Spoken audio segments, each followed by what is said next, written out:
Welcome back, everyone, to Behind the Shield. I'm your host today, Marco Estrella. Thank you for joining us. If you've missed previous episodes, such as our live show extravaganza last month, which was fantastic, we had Byron Acohito that joined us as a special guest, and it was a live taping of the show. So if you've missed that, you can always see previous shows on virtualguardian.com or where you subscribe to your favorite podcast. We're going to jump in real quick, make sure we have plenty of time for our cybersecurity hot topics with Patrick and Bill, and our sponsor and spotlight speaker, Amber Borgersen. I hope I said that correctly, Amber. Yeah, close enough. Close enough. Of IBM Security. Amber's from IBM Security, and more precisely from the QRadar product development team. After Hot Topics, Amber will be regaling us with her talk titled SIEM is Dead, or Is It? And then we'll close out the agenda with the Q&A. Those joining us live today, get ready, as usual, to submit your questions to Amber and to the panel in the Zoom Q&A interface.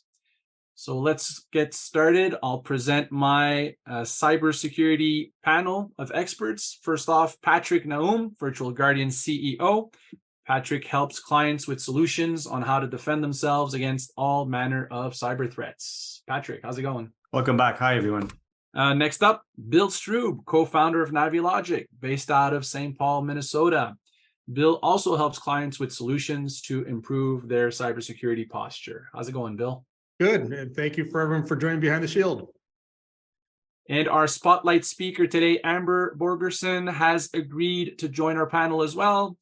Amber is a project manager for IBM Security's threat management functionalities, the QRadar Suite. Starting her career closest to the customer, Amber first worked as a cybersecurity technical specialist, providing strategy and support to telecoms and major sports leagues. Now in her role as project manager of QRadar go-to-market, she is focused on bringing cutting-edge security technology to customers. And Amber, we love QRadar here. It mentions here you worked with major sport leagues. Which ones exactly? We have sports fans here on the panel. Ooh, shall I divulge? I probably can't say specifically which leagues in the sports, but really ran the gamut from wrestling, standard baseball, football, American football, basketball, quite a few. I learned a lot about sports, I'll say, during that time in general. I usually was just American football box, and then wide world of athletic activities out there. Nice. Any activity with the NHL? We're big hockey fans up here in Canada. Yes. Yeah.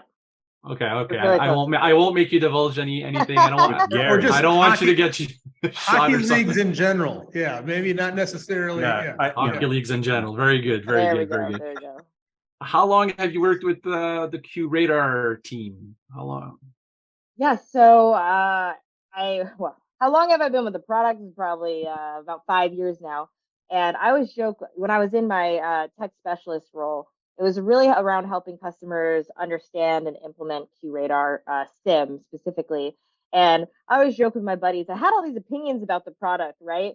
So I'd have all these opinions and I said, maybe I should go do something about that. So I moved over to join the product team just over a year ago now. And it's been really interesting being on the other side of it, right? Getting to see how we prioritize feature sets, talking with customers, talking with beta customers for some of the exciting stuff we have coming out here at the top of next year. So it's been really, honestly, exhilarating getting to be on that side of the house. But ultimately, just because I have opinions. So I said, might as well go do something about them, right? Sure, absolutely. Okay, well, thank you for agreeing to joining the panel today, Amber. By the way, I had a note here. Master Control gave me this. I don't know if everybody realizes this on the panel. Our first Behind the Shield podcast was May 19th, 2022. So it was in May. I thought it was later. 1 year anniversary. Wow. It's a 1 year anniversary tomorrow. And it's just not the 12th episode because we take a break in the summertime. We take a month off. So it's our 11th episode. But if you take the calendar date, it's tomorrow to the day is 365 days. So I guess happy birthday. Right. The balloons are dropping behind me. You can't tell with the virtual screen, but there's confetti and balloons behind me. Yeah, and cake will I be will served. try. I have to remember this because it's my grandma's birthday tomorrow, so well, there you go. I'll associate it with Behind the Shield. All right. Okay, so let's jump into the hot topic segment, shall we? Let's start with Bill. Bill, you submitted a lot of topics. You wanted to talk about a lot of things, but you wanted to focus on a particular threat to the U.S. power grid. Can you tell us a little bit about what that was about? Well, actually, I apologize. So I shared prior to this that it's been quite a week. So on the hot topic side, I'm prepared to talk about the Cisco iOS vulnerabilities. So I apologize for switching hot topics live on you. So, sure, okay. But we're going to go with Cisco iOS vulnerabilities. That's why they're hot. That's right. Yeah. That's right. And I think the reason that this particular one caught my attention was one. It came from APT28 or Cozy Bear. It's a well-known Russian attack group or Russian set of bad actors. But it also got my attention because these vulnerabilities are over 6 years old. So it's one of those things where I'm always a little bit surprised when I see 6-year-old vulnerabilities making the news. For those who don't know, I did spend 2 years at a vulnerability management company. So as you go through the last 11 episodes of Behind the Shield, you'll probably pick up a theme that I'm big about attack surface management. So everything that we can possibly do to make sure that we look at vulnerabilities and patching and making sure that we put our known environment in a good position to address vulnerabilities. I'm all about it. But this particular attack, I said, was again Russian-based actors. They deployed malware using SNMP version 2, which is an unencrypted simple network management protocol. And what they were able to do is exploit weak or well-known or open public strings for SNMP. And with that, they were able to do a buffer overflow to insert malware that could collect information regarding that particular device, and then actually send that information out using TFTP to their host servers where they can collect and keep that information. And it also gave them backdoor access to these particular devices. So basically unauthenticated access to these routers for future use that could be used for a number of different things. The malware itself is called Jaguar Tooth, and the original CVE was published in 2017. And it's on a CVE score, it's an 8.8. So it's a critical vulnerability that needs to be addressed by everybody. I guess I bring it up because looking back at my time when I did work for a vulnerability management organization, I was engaged with a lot of different clients looking at their overall infrastructure. One of the areas that were often neglected was the actual core infrastructure that doesn't change much. Most people, once they get their routers and switches set up, it's stable, it's working, it's functional. Oftentimes that goes into the back end and they don't continue to think about how do we keep this infrastructure secure, because they don't want to mess with something that's already working. And so I think it's just a reminder that when we look at threat and vulnerability management, we have to look at all aspects of our infrastructure.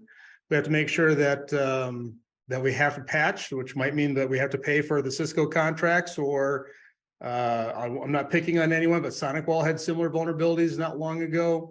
Fortinet had some vulnerabilities not long ago. We need to make sure that those contracts stay in place. We do the best that we possibly can to protect the infrastructure. And then also we have to have other complementary tools that that can look for things like unknown SSH connections that shouldn't be coming in, or TFTP sessions going outbound. Those are all indicators of compromise. So that's why this particular vulnerability caught my eye and thought it was worth mentioning. Yeah, what's your let's say 2 or 3 top go-to attack surface reduction go-tos? I mean, number one is scan and patch. Scan and patch. Number 2 and number 3 as well. Yeah, probably number 2 and number 3. I think beyond scan and patch, number 1 is actually making sure you understand your attack surface. So discovery, making sure you know what your devices are. And that's not always by just trusting your vulnerability scanner, because oftentimes network-based vulnerability scanning will only see a portion of your environment, because they do have a hard time scanning through routers or any devices that have ACLs in place, things along those lines. So number 1 is discover, make sure you know your environment, and then scan and patch. And also, we talk about attack surface management. We all know now that we have as many attack surfaces as employees in our companies, with people working remotely. So that's also extended the attack surface over the last few years. Yep. Yeah, absolutely. So I guess we get into the EDR conversation, I guess, with all those people all over the place. You want to protect their endpoints? Well, SSE, SASE as well, right? Absolutely. Yeah. Well, and this VPNs also have to be reviewed. Yeah, and this goes into cloud as well. I think the other component when we talk about our attack surface is a lot of people don't understand their cloud infrastructure. So make sure you understand what those assets are in cloud as well, and don't ignore those components. And maybe going on to number 4, number 5 is with cloud providers, make sure you know it's a shared responsibility for security. They're not going to make sure that everything's secure for you. It's part of our responsibility as practitioners. Absolutely. I'm curious. I won't divulge my number first. I'll ask for your number. In your experience, and I'll throw the question to all 3 panelists. What's the number what's the percentage of companies, organizations that have a up-to-date asset list when you meet them for the first time? I'll let our guests go first. Sure, ladies first. Go ahead, Amber. If we're talking in percentages, I'd say now what they think is different than sometimes what we discover after working with them, right? So I'd say teams, so more often than not, are more confident than they should be, sitting somewhere at like 80-85%. But I see it's I won't go as low as 50, but usually I'd say around 60%.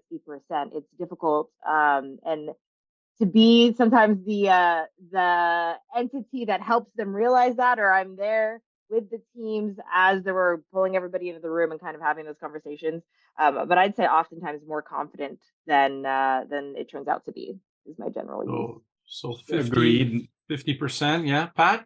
I'm not going to venture a number, but what I will say is that even if you take an organization today that's 100% and covered, and we have all their assets, well, tomorrow morning they're going to be out of coverage, right? Because we forget it's a continuous process. The environment changes, you acquire companies, you onboard new people, you deploy new applications on it. Just upgrading an application as well changes the nature of that application. So even if you cover and update everyone, if you have total visibility today, you do not have total visibility tomorrow, and people forget that as well. Yeah. My number was going to be for people who actually understand their entire attack surface. I was going to say it's really close to 0%. Bill, I am with you. Bill. Okay, but Bill, when you have these conversations, are you seeing as much confidence as I'm seeing, or is it people think that of my role when I come in? I think people will tell you that they know that there's blind spots, and they feel as though that they know a large percentage of their network, but that what they know and actually have coverage and visibility into are 2 different conversations. So I agree that people think that they know somewhere between 50 and 80% of their environment, but the actuality is, as far as where there's blind spots, almost 100% of folks have blind spots in their environment that they're absolutely unaware of.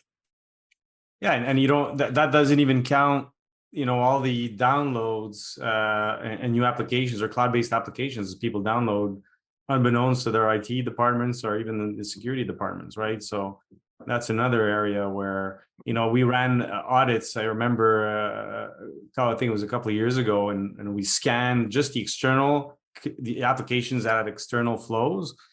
And literally, you would ask the IT department and security, and they would inventory maybe, I don't know, 20, 30 apps for the whole organization. And this is a relatively sizable organizations. Turned out there was over 200 different applications running.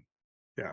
Well, now we also have to think about all of our remote workers and what's running at their house that have access to those same systems. And so it just continues to expand. Yeah. The more and more we go to remote work, cloud, continue to install, allow people to have admin access.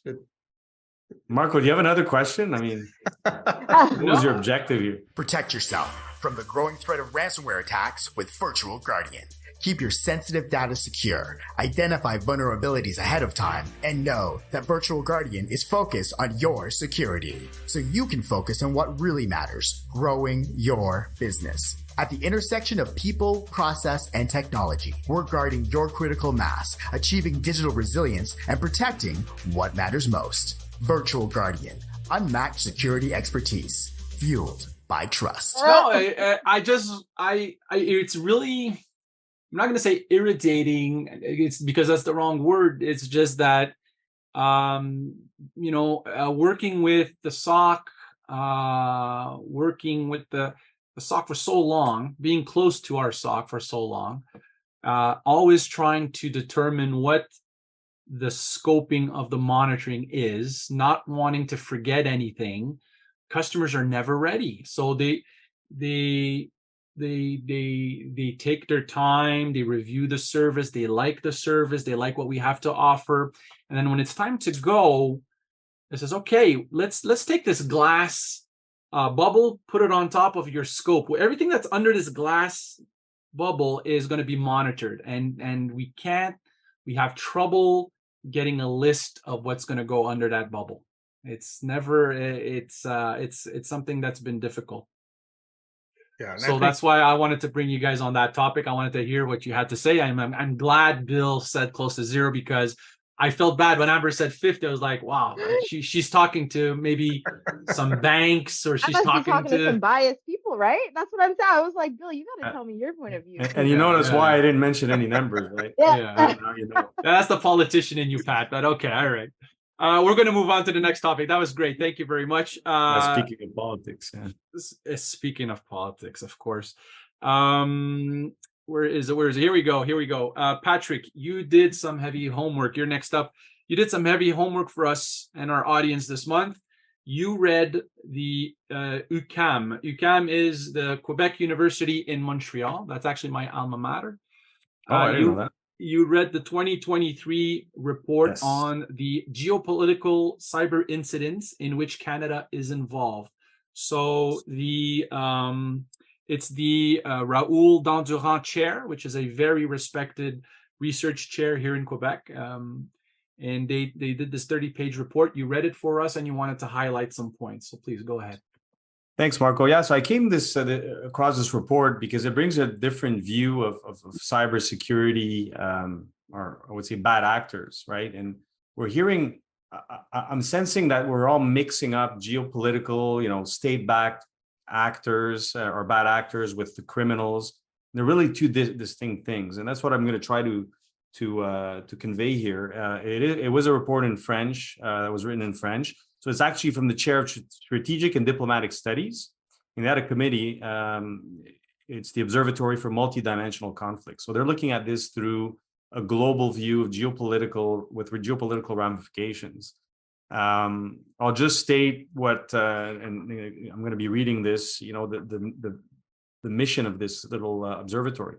Canadian and international researchers studying the changing power strategies that international actors, especially state actors, deploy on the international stage to destabilize states, undermine their societies, institutions, and political processes, or damage critical systems and infrastructure. And as well, more recently, information manipulation or propaganda, cyber attacks, and economic offensives with obviously espionage. So this is the framework with which these guys operate and do research. So for years we've been trying to fight back criminals, and fight off criminals, right? In terms of random hackers, some of them, like you look at ransomware as a service now, the ability to consume tools, to extort people, launch attacks. It was accelerated with crypto, right? The anonymization of payments. We also forget about business email compromise, which is a continuous source of fraud, and a lot of, actually, there's more money being lost by enterprises by BEC than ransomware. Ransomware is a big splash, big attacks that bring companies to their knees. But in terms of the amount of dollars, BEC is still up there. But it turns out it's the tip of the iceberg, because when you think about this and you look at what's happening in the world today, it's one thing to be a hacker, a bad actor, consuming tools, working out of your basement, or being part of a unit, collaborating. But when it's state-backed hacking, you got to stop and think about what that means. It means unlimited funds. It means access to unlimited research and development. It also means immunity to criminals. So if you look at what the Wagner Group has done in Russia with the war in Ukraine, they've actually emptied the prisons to send those guys through the Wagner Group to the front in Ukraine. Well, it's the same with the cyber criminals today. They're actually providing immunity to the top Russian hackers, and bringing them on board to battle as well. So, it's not from yesterday that geopolitical warfare started in cybersecurity. You look at the attack when on Georgia from the Russians, they attacked, they had a cyber war before entering. Facebook, Cambridge Analytica scandals trying to influence U.S. elections in 2016, and Brexit. We forget about Brexit, but it was the first target for the Russians. So that was just the beginning. Now, if you look at recently with the economic struggles we're having, with the pandemic, with Ukraine, China, North Korea trying to make moves on the international basis, they're all state-sponsored attacks. And what attracted my attention as well is the fact that you would think governments are the prime targets of all these attacks, but they are not. It's actually 50%. 50% of the targets are private enterprise, where aerospace, defense, mining, and energy infrastructures, right? So if you look at just in Canada, and this report focused on Canada, 8 major incidents just last year. January, World Affairs Canada was attacked by the Russians the moment our international relations minister Mélanie Joly went to Kiev. We were attacked the next day. In April, we had Iran attacking the energy companies in the energy sector. June, we had the Chinese that attacked Appia Rare Earths and Uranium Corporation, because they're vying for domination in terms of mining. In May, we had CMC Electronics, which was part of new programs for more defense spending in modernizing our helicopter fleet for the Canadian Army. They were attacked by Russians, and the list goes on. There's in the interest of time, we have the other trend we're seeing is NGOs as well that are being attacked, right? So Amnesty International was attacked in Canada, and mainly because of foreign interference to try to neutralize them or understand where they're going to be striking next in terms of any demonstrations or any public relations events. And in October, we had the Canadian Parliament being attacked. So this is on a continuous basis and more public. If you look at the time between 2010 and 2022, 60% of the attacks were based on cyber espionage. If you look at what's gone on last year, it came down by 20% to 40%, but those numbers went in favor of manipulation of information. And that's the next front, and they called it in the article, massive destabilization weapon. And that's when you have to enter AI in the equation, right? Deep fakes, manipulation of information, propaganda. I was reading an article this morning on The Economist, Henry Kissinger, which I thought was deceased. So pardon me. He's turning 100 years old. He was a state secretary for Nixon all the way up. And he was saying that AI is literally like the printing press.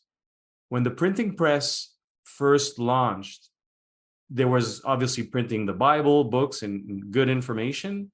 and other information, but also used as a propaganda weapon. And people were starting to write, all sorts of theories about everything. And wars started because of information that was printed. So AI is kind of the same when you think about it. Fast forward to today, and the AIs can eventually generate those types of situations, especially in the hands of bad actors or bad states. So we're in for a rough time. If you add the geopolitical sphere to what we live every day with, bad actors and criminals. I call them petty criminals now after you hear, all these things that have gone on. So that's really what attracted my attention.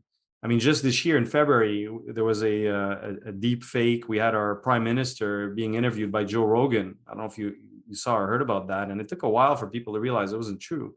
And then you got Drake and other artists that appear, on Spotify with these songs and that did not even create. So we're moving on to a next level where geopolitical warfare will increase substantially based on AI. So it's important for us to be mindful of that. And when we look at protecting our environments, our organizations, these vectors have to be taken into consideration, especially with organizations that are very close to critical infrastructure and economic considerations as well. And you're talking about stuff from 2022, but even this year, our pipeline was attacked allegedly by Russia.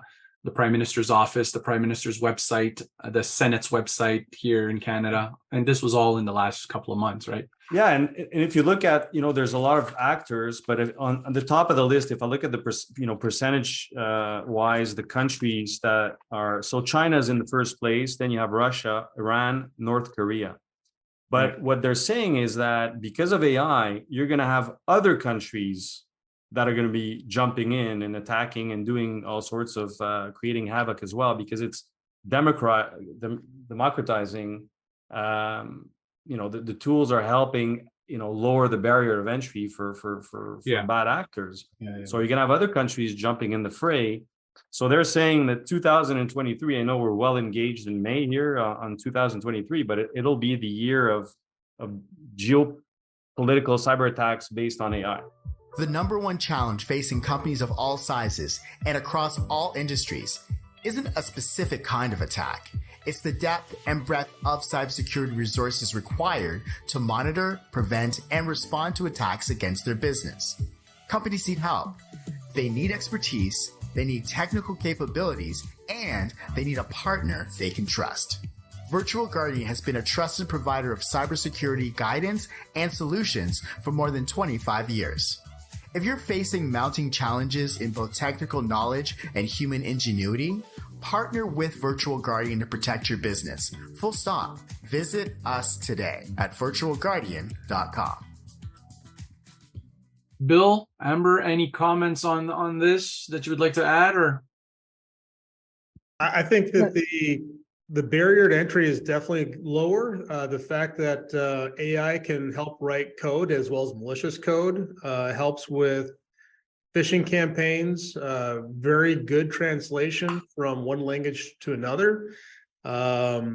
It's really hard to make sure that that what you're looking at was created by a person versus a bot or an artificial intelligence machine learning tool.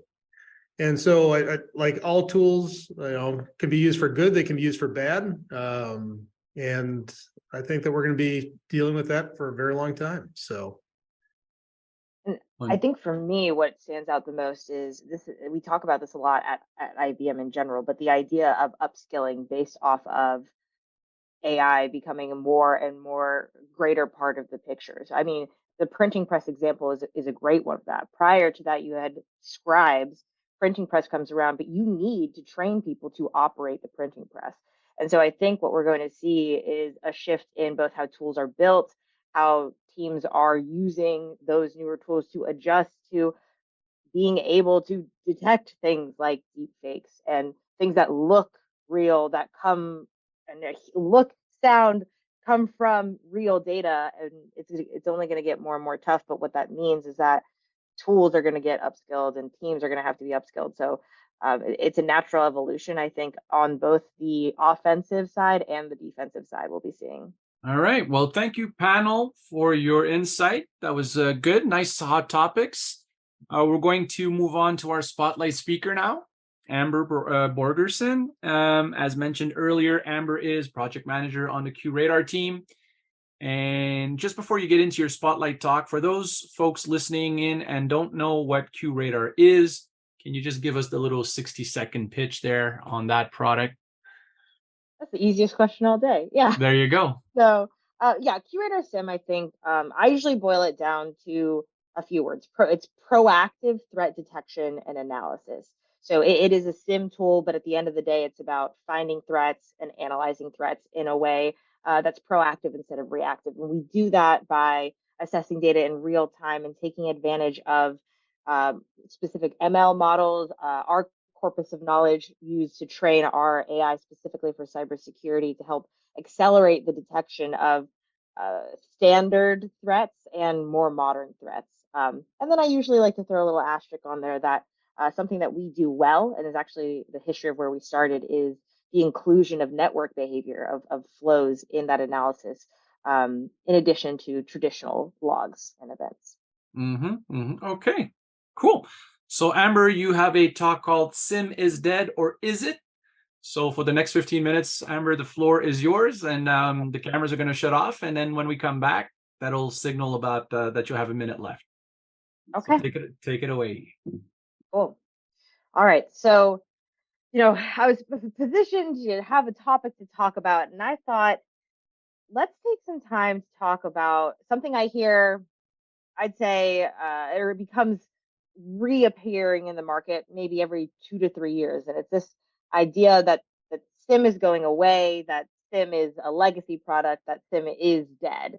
And ultimately, if you were to ask my opinion, which I get 15 minutes here to do, my short answer would be no. But it depends ultimately on how the asker of that question, is it dead, really defines SIEM.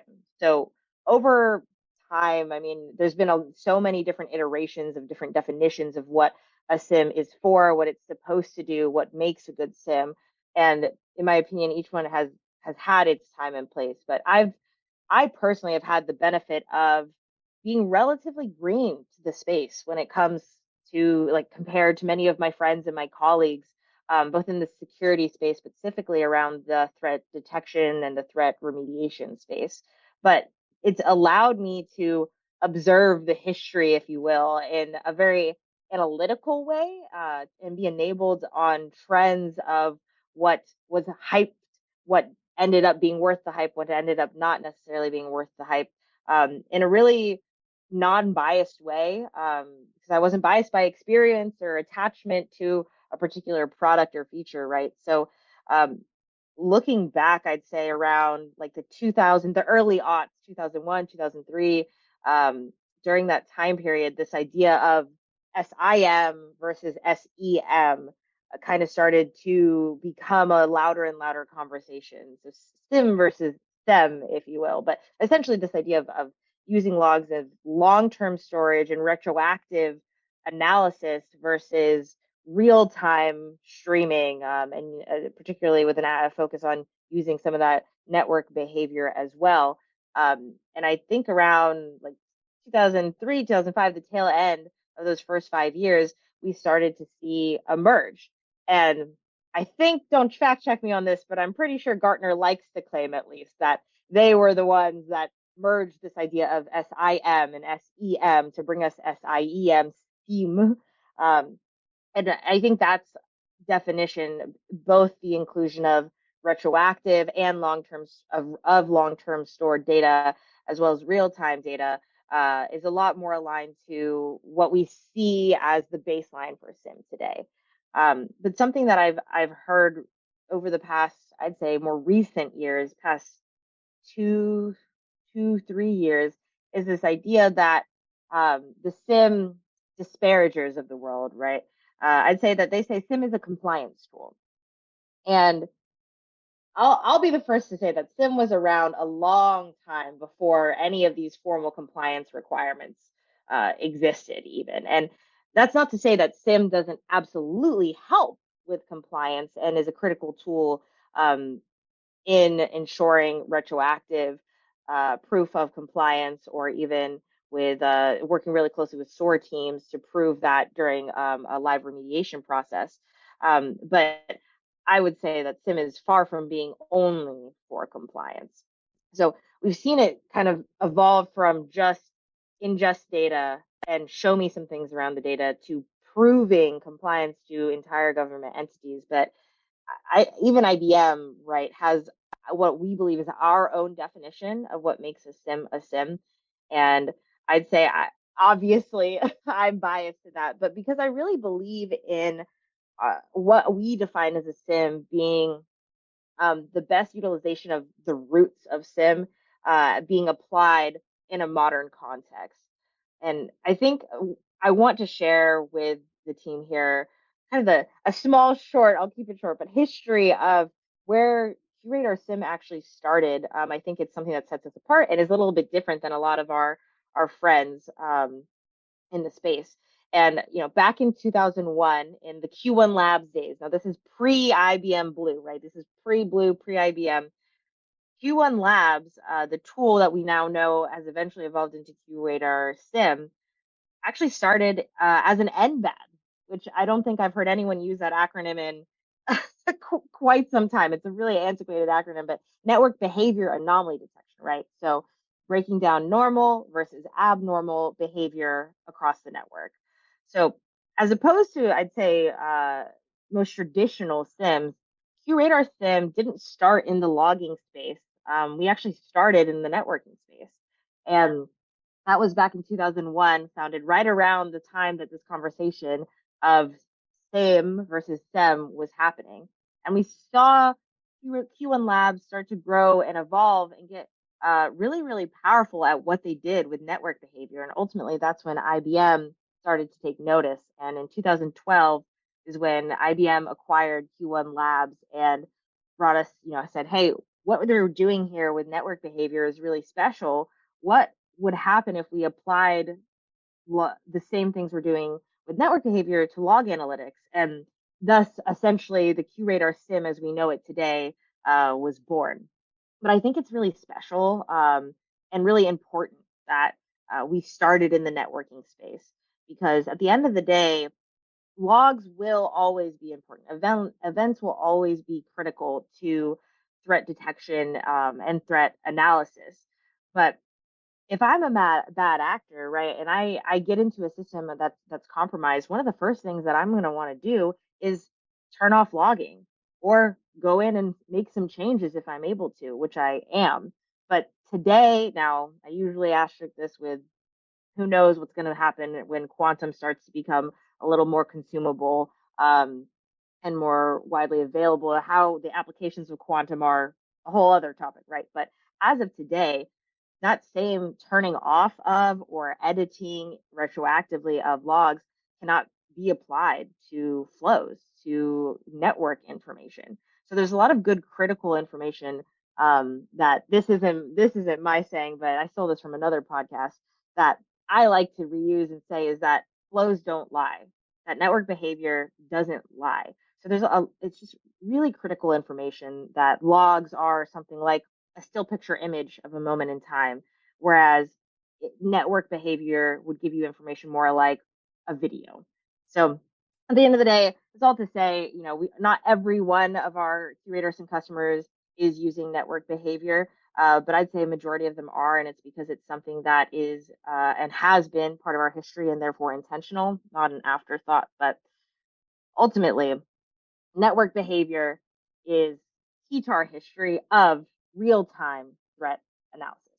So this brings back to what I started here with is IBM's definition of what makes a SIEM a SIEM, and including good data like network behavior is part of it.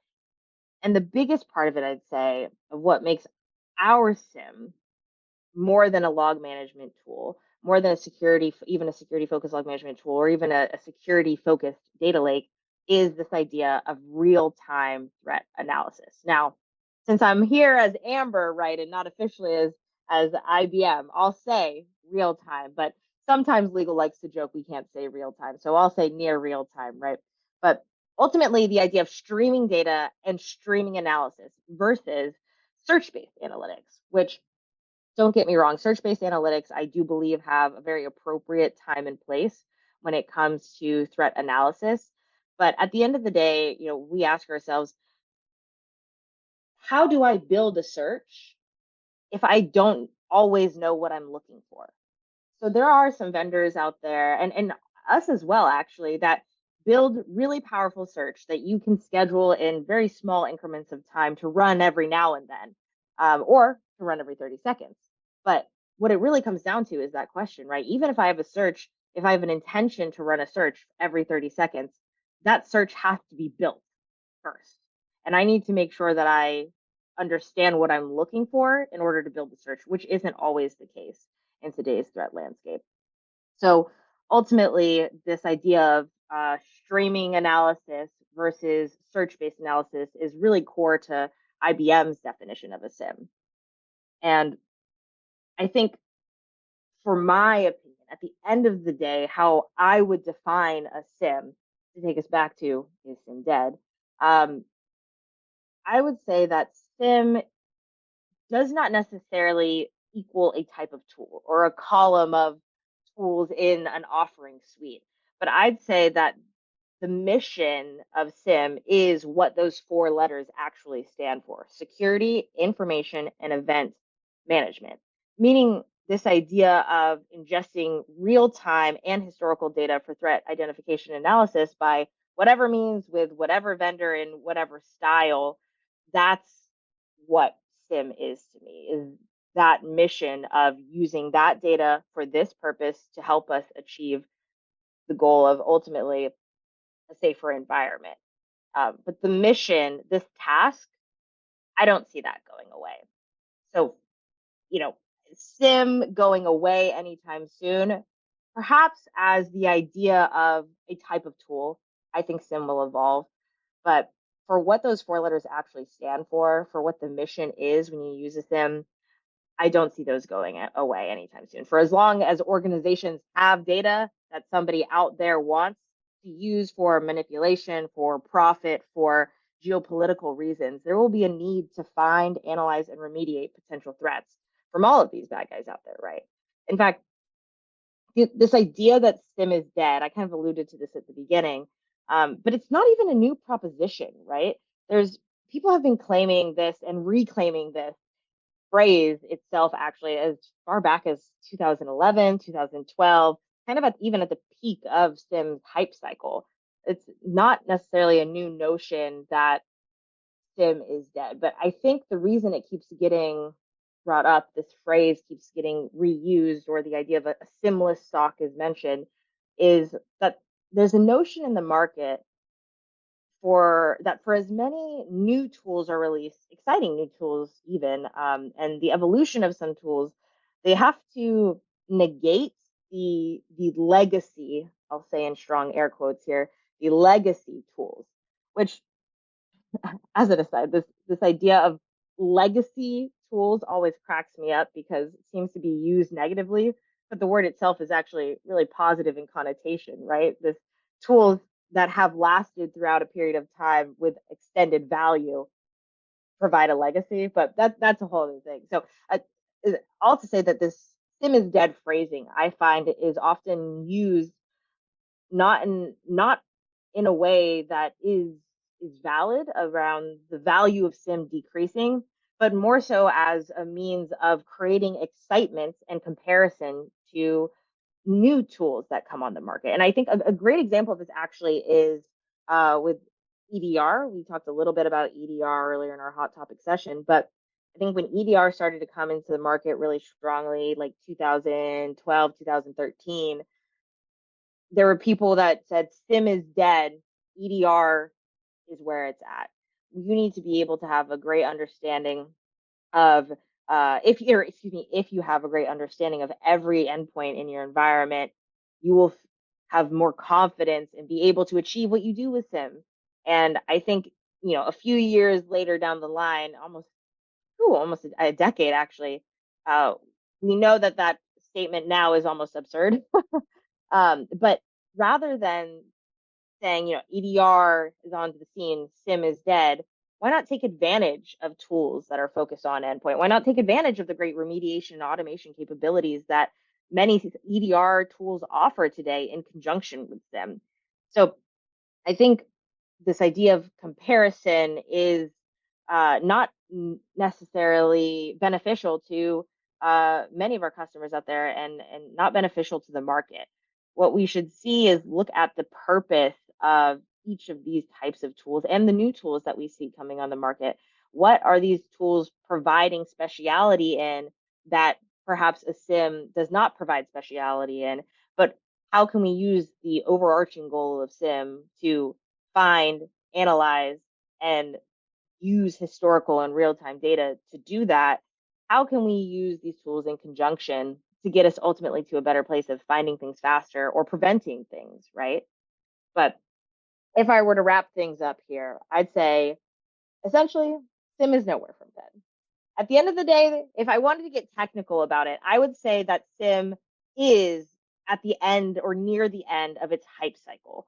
And specifically, I'm not sure if you all are familiar with the variations of the stages of the hype cycle, but the last two in the hype cycle are the slope of enlightenment and the plateau of productivity. Plateau of productivity being the final.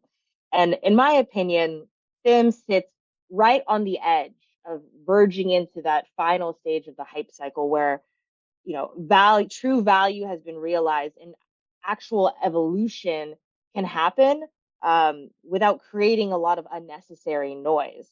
And that's where SIEM is at, with evolutions that in what we're trying to achieve in that space, not inflating expectations at the peak of inflated expectations, which is another stage of the hype cycle. But I would say that's what I'm comfortable saying, that SIEM is nowhere from dead, but I would agree that it's near the end of its hype cycle, and we'll be seeing the evolution of it in things like TDIR, which has become a quick threat detection and incident response, merging what we have always considered as separate columns of the threat detection process, finding, fixing, and remediating, blurring those lines within a single tool or a single platform. I think we'll start to see more and more.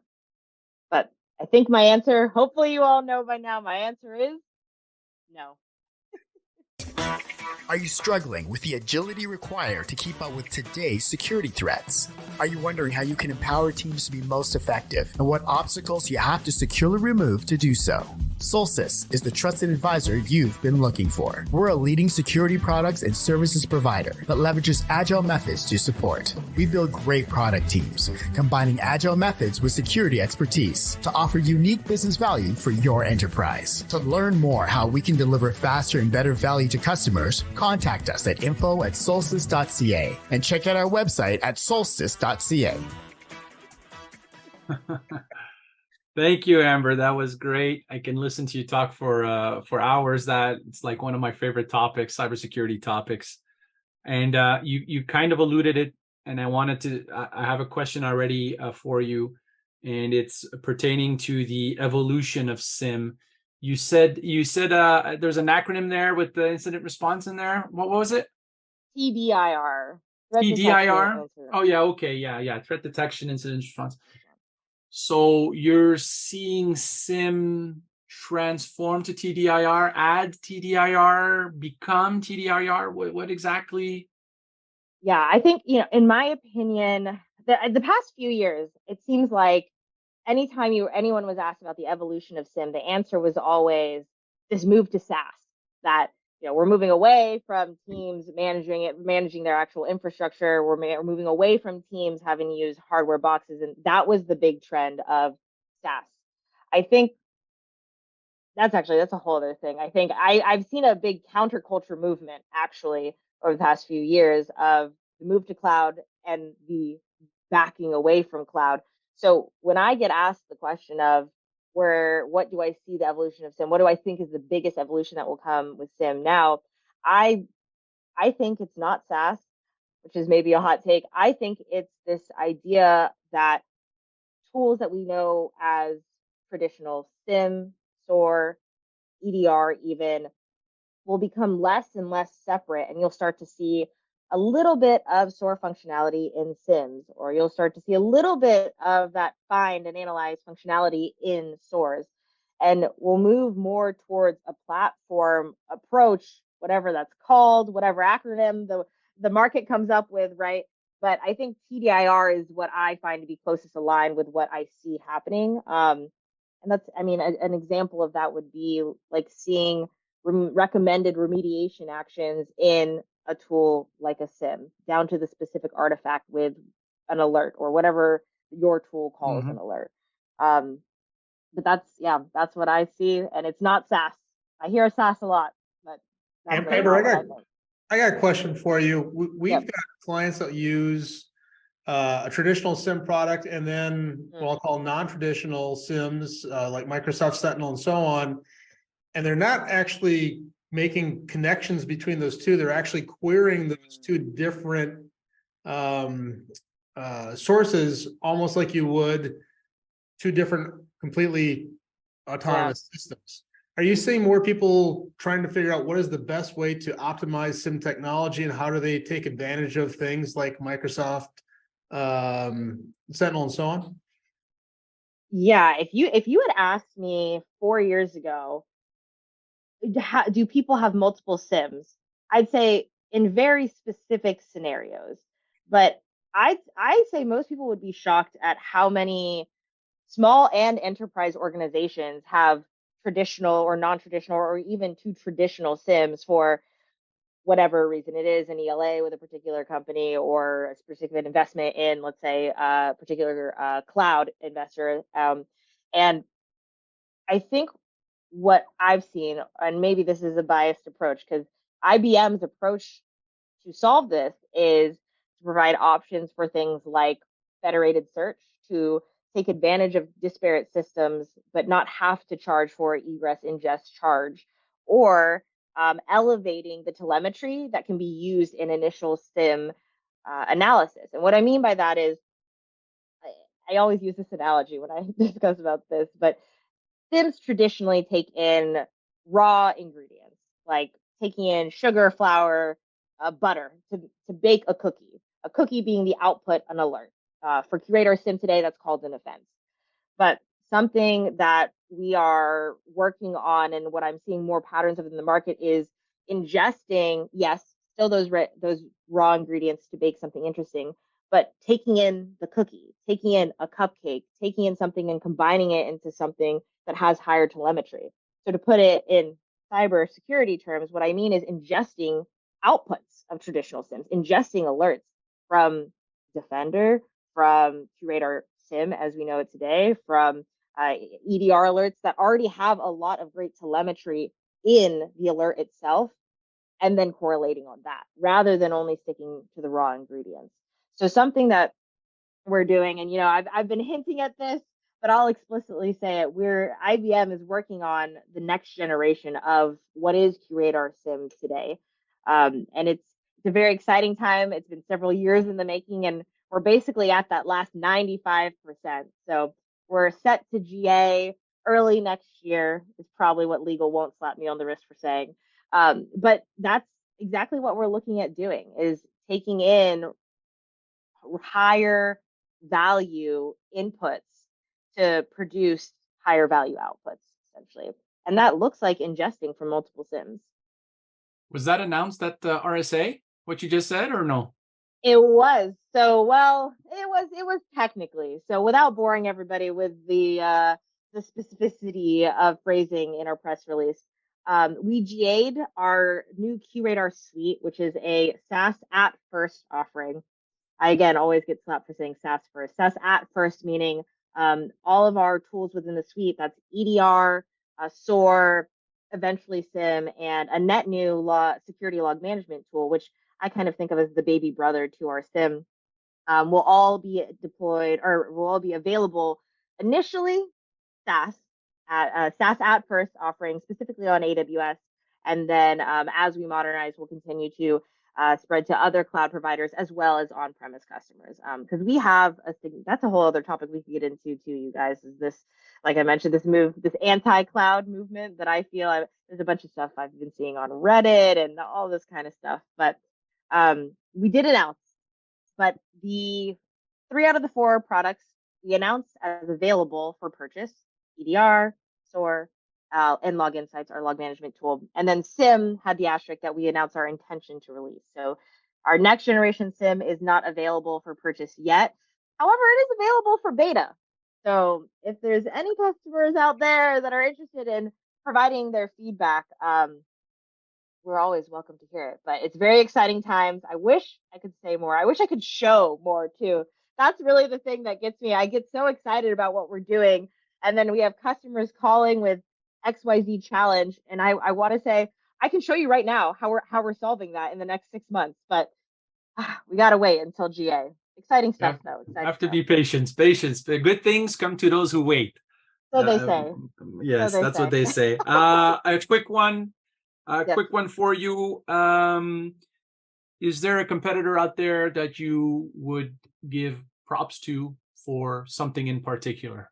I think Microsoft has done a really good job at building what they say they're going to build in terms of their security portfolio. For the length of time they've been in the space compared to a lot of the other competitors and a lot of the hype that they created, I've been very impressed with the execution and of those promises. Okay, very good. Well, thank you very much for your spotlight talk, for your answers. We're nearing the end of the show.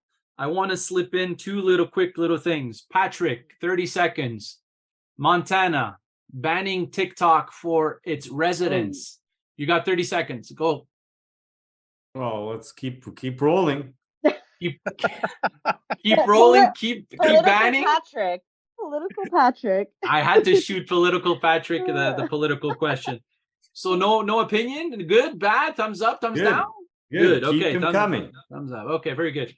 Mr. Stroob, you actually did some a little activity for us. Chat on application, the Chat GPT app. You downloaded it. You played with it for a couple of days. You had 3 days. I've actually even paid for it. You paid? Oh, yeah, the $45 for the year. By the way, it's not Bill that we're seeing. There's a little hack. It's not $45. If you decide not to buy it, you uninstall it, you go back, it became $39.99. Oh, well, there you go. No way. He's like an in the field reporter, this guy. Yeah. So, any thumbs up, thumbs down? Good, bad? It's like having ChatGPT, but in your pocket, always with you. But I played with it more, having the camera accessible at all times, so you can have it take a snapshot of an equation that you might be stuck on, or want to translate a document. An equation? Is that the real Bill we're seeing here, or is it an AI generated? No, it's me. It's a deep fake. It's not like Senator Blumenthal earlier this week. No, this is me. You can snap something and say, do a summary of a particular document. Hopefully there's no account executives, but you can say, how do we best engage our clients in an email?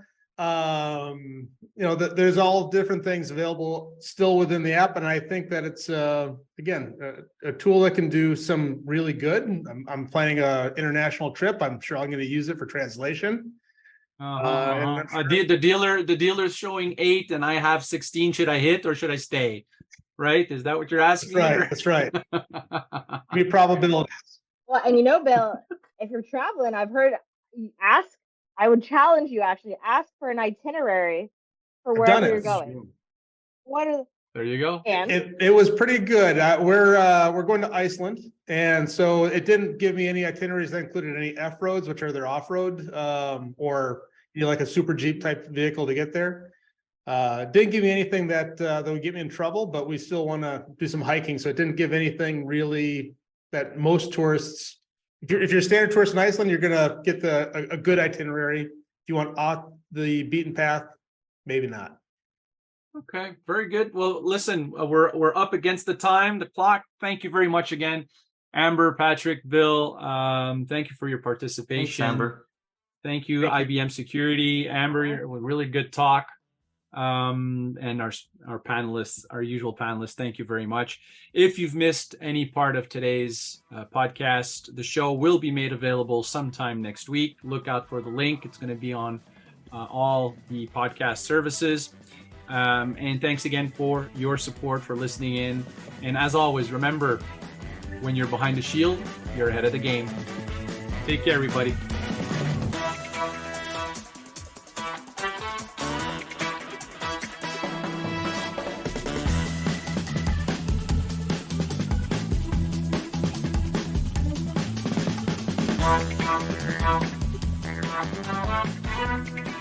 Thank you.